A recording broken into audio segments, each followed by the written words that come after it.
2020년 3월 19일 오늘의 이슈를 살펴보는 이슈체크입니다. 인종, 종교 또는 정치적, 사상적 차이로 인한 박해를 피해 외국이나 다른 지방으로 탈출하는 사람들을 일컫는 난민. 최근 코로나19의 확산으로 난민 입국을 통제하는 유럽 국가가 많아지면서 다시 난민이 지구촌에 뜨거운 감자로 떠오르고 있습니다. 그런데 우리는 이러한 난민에 대해 어떤 생각을 가지고 있을까요? 오늘 이슈체크에서는 난민에 대해 알아보겠습니다.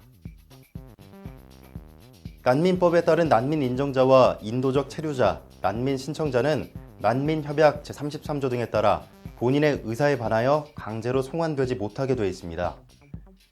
여기서 난민 인정자란 난민법에 따라 난민으로 최종 인정을 받은 외국인을 말하고, 인도적 체류자란 난민에는 해당하지 아니하지만 생명이나 신체의 자유 등을 현저히 침해나갈 수 있다고 인정할 만한 합리적인 근거가 있는 사람으로서 체류 허가를 받은 외국인을 말합니다.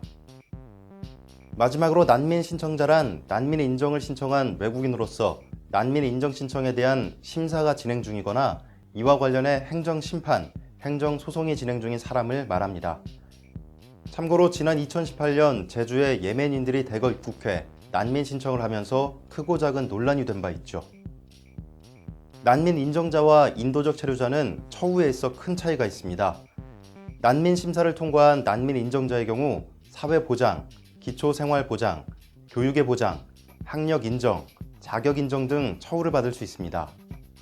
또한 입국금지 사유가 없는 배우자나 미성년자인 자녀의 입국 신청도 수월하죠. 반면 심사를 통과하지 못한 인도적 체류자의 경우 취업 활동만 허가받을 수 있기 때문에 처우에 있어 여러 제약이 따르게 됩니다. 국제사회의 도움이 필요하지만 다양한 우려 또한 제기되고 있는 난민. 특히 우리나라에서 난민에 대한 인식은 상당히 낮고 다양한 오해가 있는 상황입니다. 19일 발표된 장주영 이민정책연구원 부연구원이 작성한 난민의 국민인지도 연구 보고에 따른 난민 인식 설문조사 내용을 살펴보겠습니다. 2019년 전국 만 19세에서 79세 남녀 4,001명을 상대로 설문조사한 결과 난민 인정자와 인도적 체류자라는 용어가 생소하다는 답변이 50%에 머물렀습니다. 또 난민하면 연상되는 단어 3가지를 선택하도록 질문한 결과 가난이 가장 많았고 전쟁, 빈곤, 재주, 불상, 외국인, 종교, 예멘, 인종, 배고픔 등이 뒤를 이었는데요.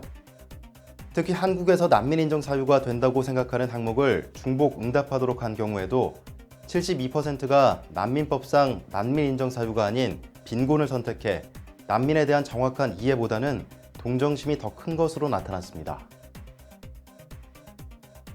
또 정부의 난민 수용 정책 추진 방향에 대한 의견으로는 현행보다 엄격해야 한다가 51%로 가장 많았으며 현행대로 추진해야 한다, 현행보다 관대해야 한다가 그 뒤를 따랐습니다.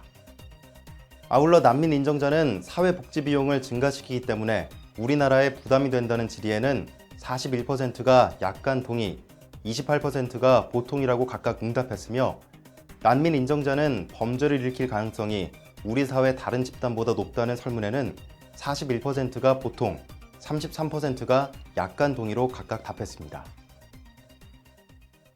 생존의 위협이 가해지는 상황 속에서 타국으로 탈출을 감행하는 난민. 난민에 대한 정확한 이해와 개념, 정책에 대한 국민과의 소통이 없다면 무조건 비우호적인 태도가 만연할 수밖에 없습니다. 하지만 난민들을 둘러싼 다양한 우려들 역시 무조건 쉬쉬하라 할 수는 없는 사안이죠. 난민을 둘러싼 정확한 정부의 판단, 그리고 정책, 이와 함께 국민과의 꾸준한 소통이 필요해 보입니다. 이상 이슈체크였습니다.